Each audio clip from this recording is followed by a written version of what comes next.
Market വാച്ചിലേക്ക് സ്വാഗതം. വിപണി ഒരു സ്ഥിരതയാർജിക്കലിന്റെ പാതയിലായിരുന്നു കഴിഞ്ഞയാഴ്ച.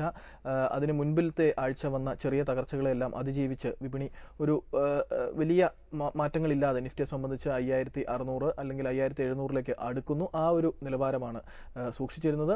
വരുന്ന ആഴ്ചകളിലും ഒരുപക്ഷെ അതിലേക്ക് ഒരല്പം ഒരു പോസിറ്റീവ് ബയാസോടുകൂടി ട്രേഡ് ചെയ്യാൻ സാധ്യത ഉണ്ട് എന്നാണ് പൊതുവെ അനലിസ്റ്റുകൾ കരുതുന്നത്. എന്തായാലും വിപണിയെക്കുറിച്ച് കൂടുതൽ സംസാരിക്കാനും ചർച്ച ചെയ്യാനും hedge equities managing director Alex K Babu നമ്മോടൊപ്പം ചേരുന്നു.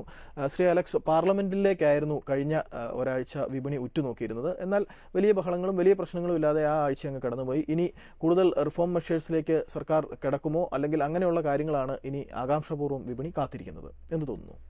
നവംബർ 22 പാർലമെന്റ് വിന്റർ സെഷൻ തുടങ്ങുന്നത്. അപ്പോൾ ആസ് എക്സ്പെക്റ്റഡ് പ്രതീക്ഷിച്ച പോലെ തന്നെ 2 ദിവസവും വാഷ് ഔട്ടായി. പക്ഷേ മൺഡേ ഓൾ പാർട്ടി മീറ്റിംഗ് കൂടുന്നുണ്ട്. അപ്പോൾ അതിനുശേഷം ഒരു പാർലമെന്റ് സെഷൻ ഉണ്ടാവും എന്നുള്ള പ്രതീക്ഷയിലാണ് മാർക്കറ്റ് വരുന്നത്. അപ്പോൾ അതിൻ്റെ ഒരു ബാക്ക്ഗ്രൗണ്ട് തന്നെയാണ് മാർക്കറ്റിൽ ഒരു സെല്ലിംഗ് പ്രഷറും വരാത്ത, അല്ലെങ്കിൽ ഒരു ബൈയിങ് പ്രഷറും വരാത്ത ഒരു കൺസോളിഡേഷൻ മാർക്കറ്റ് നമ്മൾ കഴിഞ്ഞ ഒരാഴ്ച കണ്ടതിൻ്റെ അർത്ഥം ബാക്ക്ഗ്രൗണ്ട് ഇത് തന്നെയാണ്. അപ്പം ഈ ഓൾ ഐസ് എല്ലാം കണ്ണുകളിലും പാർലമെന്റിലേക്ക് തന്നെയാണ് പോകുന്നത്. കാരണം ഒരു മേക്ക് ഓർ ബ്രേക്ക് സിറ്റുവേഷനിലാണ് നമ്മളിപ്പോൾ നിൽക്കുന്നത്. എന്ത് സാഹചര്യം കൊണ്ടും റിഫോം മെഷേഴ്സ് മുന്നോട്ട് പോയേ പറ്റുള്ളൂ, അതിൽ യാതൊരു സംശയവുമില്ല. അത് എപ്പോൾ എങ്ങനെ ചെയ്യണമെന്ന് മാത്രമേ ഇതിൻ്റെ അകത്തൊരു ചോദ്യമുള്ളൂ. അപ്പോൾ അതിൻ്റെ അകത്ത് എത്രത്തോളം എല്ലാ പാർട്ടികളെയും ഇതിൻ്റെ അകത്ത് കൊണ്ടുവരാൻ പറ്റും, കൺസെൻസസിൽ ക്രിയേറ്റ് ചെയ്യാൻ സാധിക്കും എന്നുള്ളതാണ് ചോദ്യമായിട്ടിരിക്കുന്നത്. അപ്പോൾ അത് എന്തായാലും അടുത്ത ആഴ്ചകളിൽ അതിൻ്റെ അകത്തൊരു ആൻസർ കിട്ടും എന്നുള്ള പ്രതീക്ഷ മാർക്കറ്റിൽ എന്തായാലും ഉണ്ട്. പോസിറ്റീവ് ബയസ് തന്നെ, ഇപ്പോൾ നേരത്തെ സൺഡേ സൂചിപ്പിച്ച പോലെ പോസിറ്റീവ് ബയസ് തന്നെ മാർക്കറ്റിലുണ്ട്. ഓൾമോസ്റ്റ് 70 to 80% പ്രോബബിലിറ്റിയും ഈ ഒരു പ്രോബ്ലം താൽക്കാലികമായ സിറ്റുവേഷൻസ് മാറിക്കിട്ടും.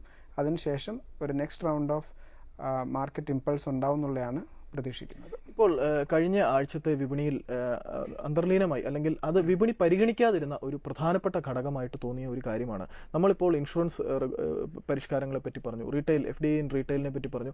ഇതിനേക്കാൾ ഒക്കെ ഉപരിയായി സാധാരണ ജനത്തിന്, അല്ലെങ്കിൽ താഴെത്തട്ടിൽ വളരെ താഴെത്തട്ടിലുള്ള ഇന്ത്യക്കാരുടെ ഇടത്തട്ടുകാരെ ഒഴിവാക്കിക്കൊണ്ട് സബ്സിഡികൾ മുഴുവനും നേരിട്ട് അവരിലേക്ക്, അല്ലെങ്കിൽ നന്ദൻ നിലേക്കനിയുടെ വാക്കുകൾ കടമെടുത്ത് പറഞ്ഞാൽ റീറ്റെയിലൈസേഷൻ ഓഫ് സബ്സിഡീസ്, ഈ നിലയിലേക്ക് കാര്യങ്ങൾ മാറുന്നു. ഇതല്ലേ ശരിക്കും യഥാർത്ഥ ഇൻക്ലൂസീവ് ഗ്രോത്ത്? ഇത് വിപണി ഇതുവരെ പരിഗണിച്ചു കണ്ടില്ല.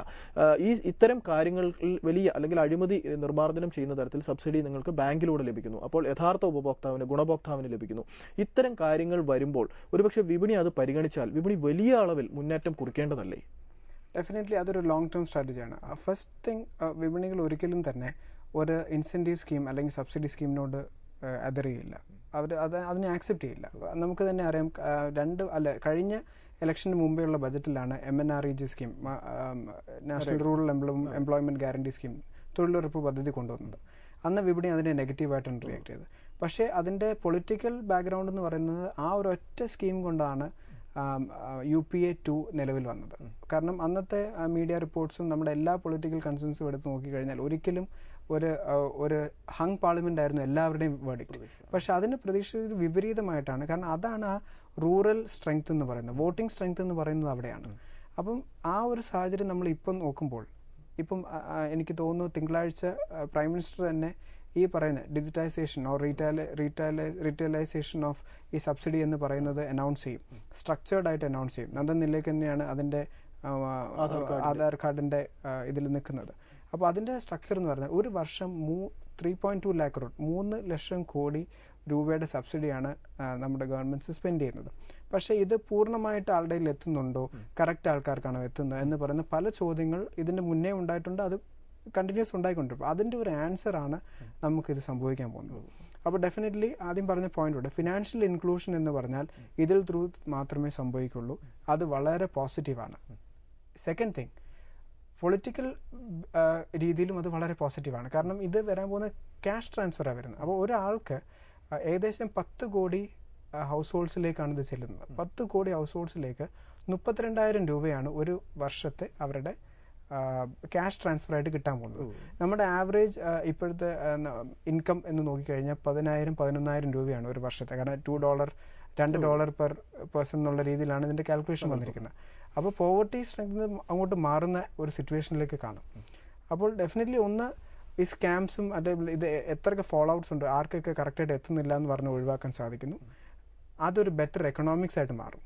രണ്ട്, പൊളിറ്റിക്സ് ഇത് വോട്ടായിട്ട് മാറുന്നുള്ളതിൽ യാതൊരു സംശയമില്ല. അപ്പോൾ ഇതൊരു വൺ ഓഫ് ദ സ്ട്രാറ്റജിയാണ്. പൊളിറ്റിക്സും എക്കണോമിക്സും സാധാരണ രണ്ടും ഒരുമിച്ച് പോവില്ല.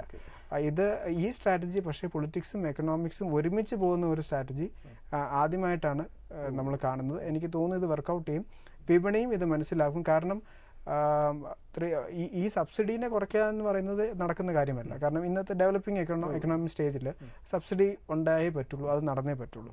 പക്ഷെ അതിനെ ബെറ്റർ യൂട്ടിലൈസേഷനിലേക്ക് വന്നാൽ നേരത്തെ പറഞ്ഞ പോലെ എക്കണോമിക് ഗ്രോത്തിനെ സ്റ്റിമുലേറ്റ് ചെയ്യും. അത് വന്നു കഴിഞ്ഞാൽ വിപണി ലോങ് ടേം ട്രെൻഡ് അതിനെ ആക്സെപ്റ്റ് ചെയ്ത് പോകുന്നതായിട്ട് നമുക്ക് കാണാൻ പറ്റും. നമുക്ക് രമേശിന്റെ ചോദ്യം ശ്രദ്ധിക്കാം.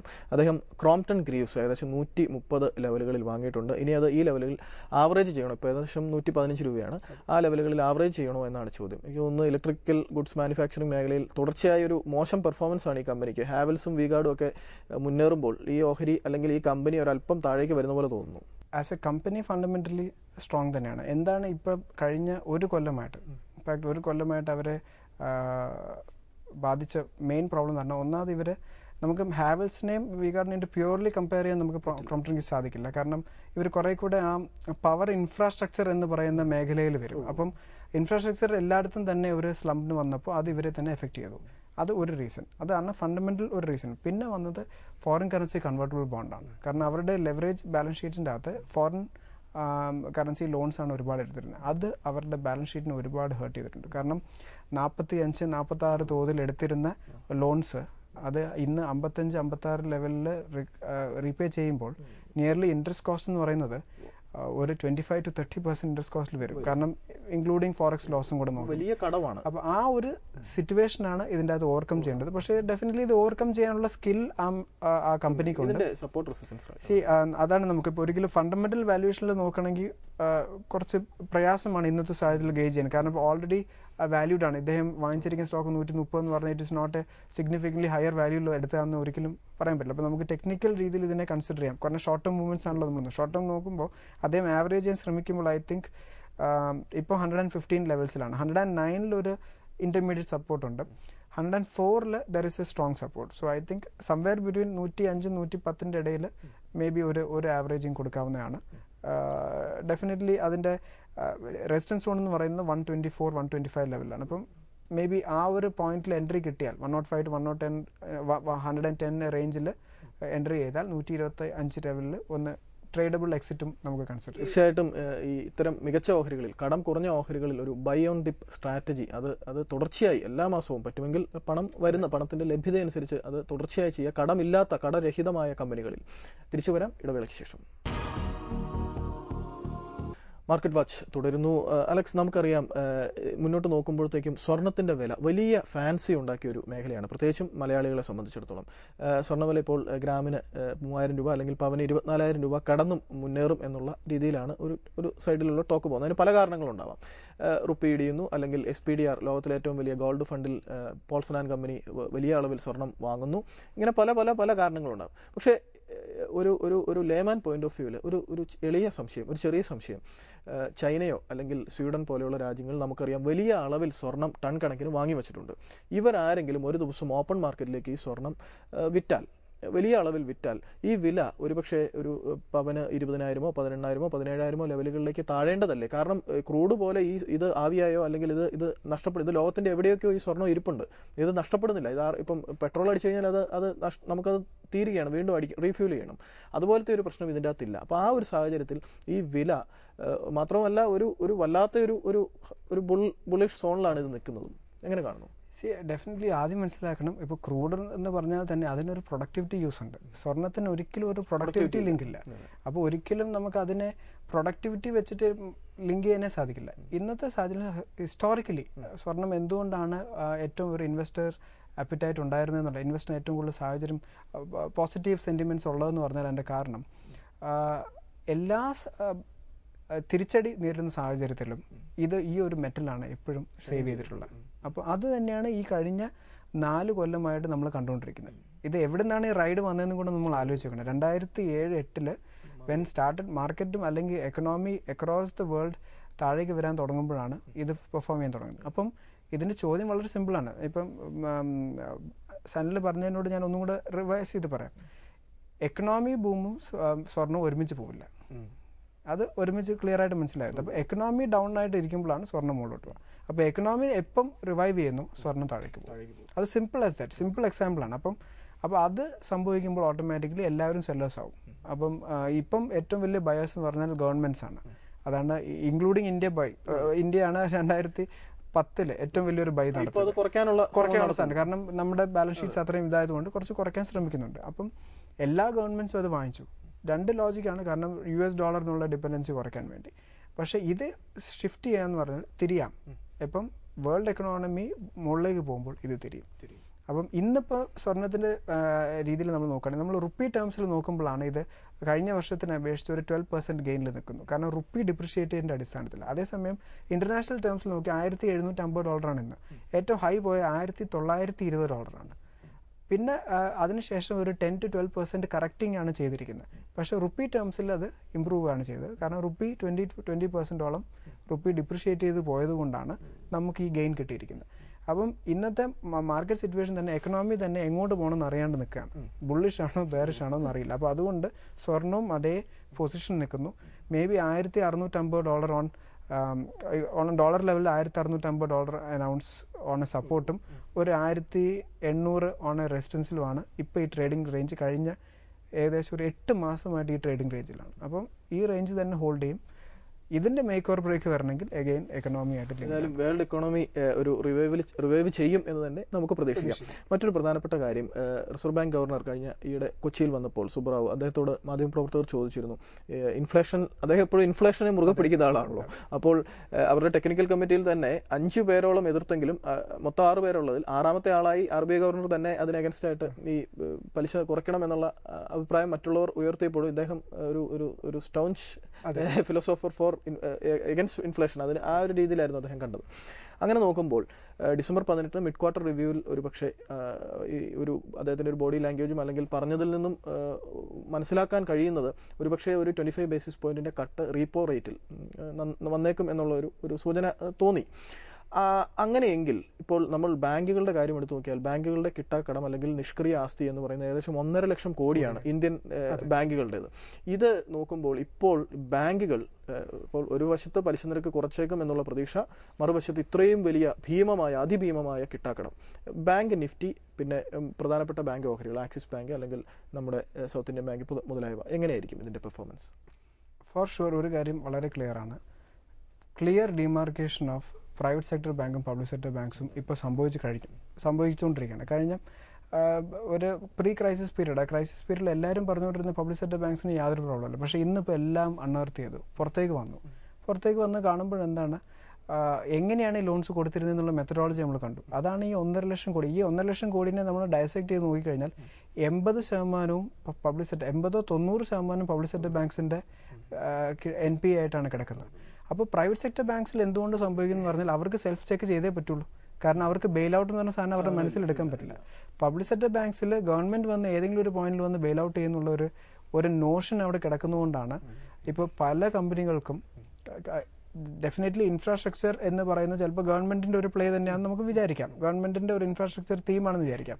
ഇൻക്ലൂഡിങ് അപ്പോൾ അങ്ങനെയാണെങ്കിൽ കിങ്ഫിഷറിന് എന്തിനാണ് 7,000 crore ലോൺ കൊടുത്തിരിക്കുന്നത്? 7,000 കോടി loan with security of around 200 കോടിയുടെ സെക്യൂരിറ്റി.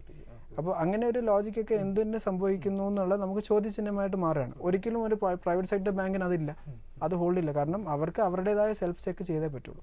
അപ്പോൾ coming back to the question, definitely repo rate കുറയും.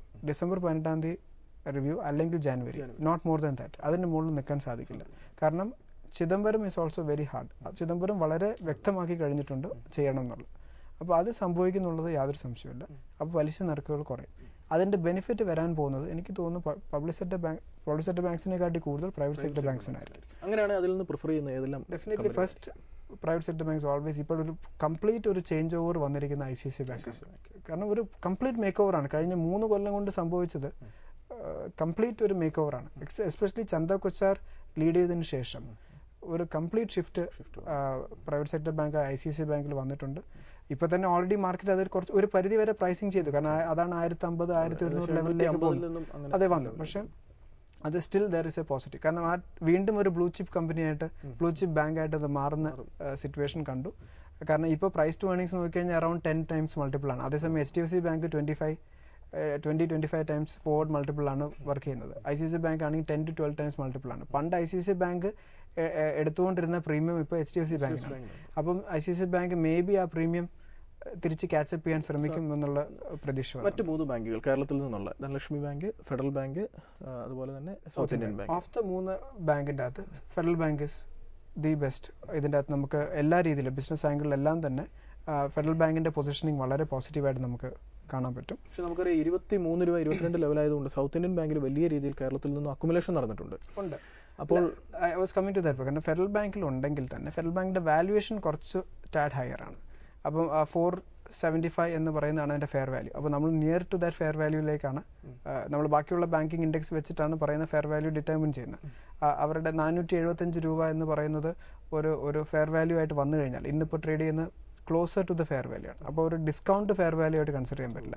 അതേസമയം സൗത്ത് ഇന്ത്യൻ ബാങ്കിൻ്റെ ഫെയർ വാല്യൂ ഈ ഫെയർ വാല്യൂ എന്ന് പറയുന്നത് എങ്ങനെയാണ് വന്നാൽ പ്രൈസ് ടു ബുക്ക് വാല്യൂ വെച്ചിട്ടുള്ള ഒരു അസംഷനാണ്. ബുക്ക് വാല്യൂവും വെച്ചിട്ട് എത്ര പ്രൈസ് ആയിട്ടുള്ള റിലേഷൻ വെച്ചിട്ടാണ് ഫെയർ വാല്യൂയിലേക്ക് ഡിനോമിനേറ്റ് ചെയ്തിരിക്കുന്നത്.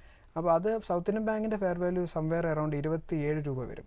അപ്പോൾ നമ്മൾ ഇന്ന് 22 അല്ലെങ്കിൽ 23 എന്ന് പറഞ്ഞാൽ നിയർലി 20% ഡിസ്കൗണ്ടിലാണ് നടക്കുന്നതെന്നാണ് ഞങ്ങളുടെ ഇന്റേണൽ റിസർച്ച് കൺസിഡർ ചെയ്യുന്നത്. അപ്പം അവിടെ ഡെഫിനറ്റ്ലി ഒരു ബൈ സാഹചര്യം ഉണ്ട്. സൗത്ത് ഇന്ത്യൻ ബാങ്കിൽ ചാൻസ് ഉണ്ട്.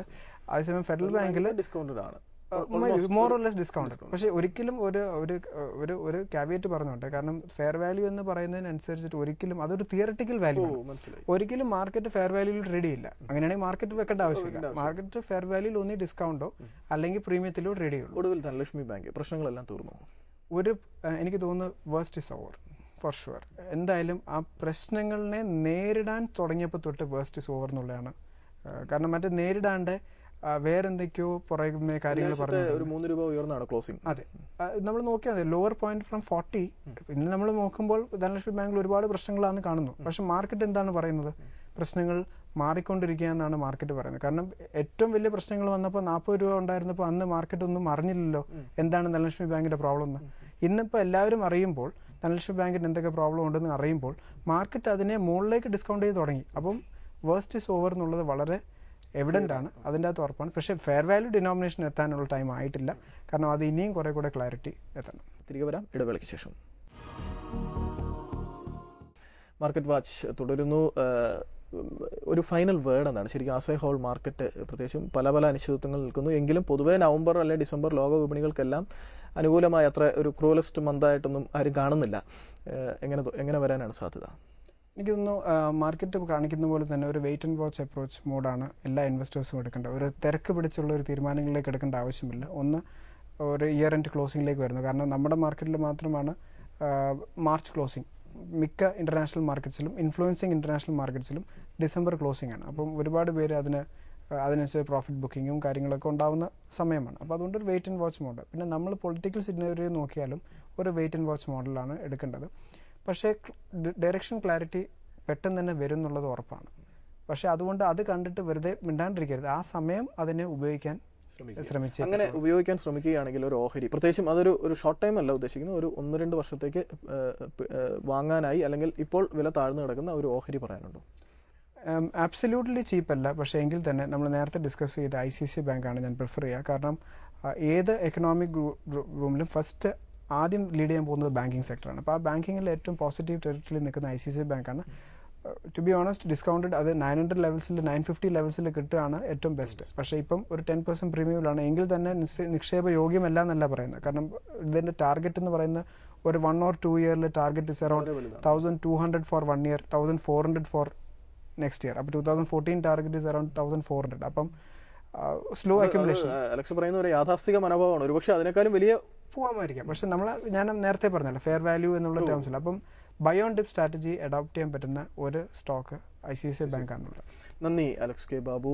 മാർക്കറ്റിനെ സംബന്ധിച്ചിടത്തോളം അടുത്ത ആഴ്ച വലിയ പ്രശ്നങ്ങളൊന്നുമില്ലാതെ ഒരു സ്ഥിരതയാർജിക്കലിൻ്റെ ആ ഒരു പ്രക്രിയ തുടരാൻ തന്നെയുള്ള സാധ്യതയാണ്. എങ്കിലും ഒരു പോസിറ്റീവ് ബയാസ്, തുടക്കത്തിൽ പറഞ്ഞതുപോലെ ഒരു പോസിറ്റീവ് ബയാസിൽ തന്നെ ട്രേഡിംഗ് തുടരാനാണ് സാധ്യത. ICICI ബാങ്കാണ് നമ്മുടെ ഈ ആഴ്ചത്തെ പിക്ക്. നമസ്കാരം.